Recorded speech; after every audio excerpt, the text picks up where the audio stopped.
কবিতাৰ শিৰোনাম সন্দিকৰ সেই বিশেষ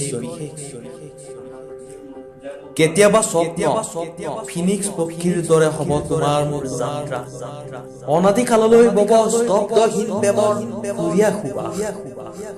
থেত চাল্লা এয়াতো সপোনহে মইতো নহয় সন্দিকৰ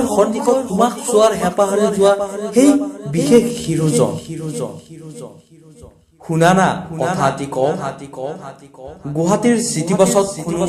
জালুকবাৰী আদাবাৰী কাছাৰী গণেশগুৰি বৈশিষ্ট্য আৰু কোনো সেই খানাপাৰা ভঙাঘৰ পল্টন বজাৰ মালিগাঁও পুলিচ চিঞৰা হিন্দীমেনৰ সংলাপ সেই বুলি কিন্তু মই সপোন দেখিবলৈ নাপাহৰো সদায় দীঘলী পুখুৰী কিমান যে কেতিয়াবা গাড়ীৰ গ্লাছেৰে লক্ষ্য কৰোঁ কিছুমান ব্যস্ত ভৱিষ্যত জীৱনৰ স্বপ্ন প্ৰস্তাৱ কাষত লৈ অন্তৰংগ মুহূৰ্ত আৰু কিছুমানে চিঞৰে অন্যায় অবিচাৰ পোৱা নোপোৱা কথাক লৈ দীঘলী পুখুৰী সদায় যেন সাক্ষী হয় সেই বাস্তৱ সপোন যেতিয়া গভীৰ হয় মোৰ মনে খোজ লৈ সন্দিকৰ জোনালী সোণালী ৰূপালী হাতে যোৱা বাটৰ পদপথৰ যাত্ৰী হ'বলৈ সেই যে ৰঙা বগা ৰঙৰ পোচাকযোৰ মই দেখিলে ভাবো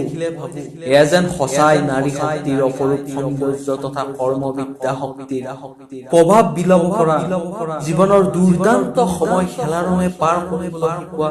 যুদ্ধ ক্ষেত্ৰৰ যুঁজাৰুষী দীঘলী পুখুৰীৰ সৌন্দৰ্য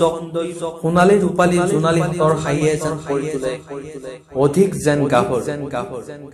সেইবাবে চাগে সপোনত নেদেখো জালুকবাৰী আদাবাৰী কিংবা গণেশগুৰি মাথো দেখো নিজান পৰিৱেশৰ মাজত সোণালী ৰূপালীৰ মাজৰ পৰা মোৰ সেই বিশেষ ধন্যবাদ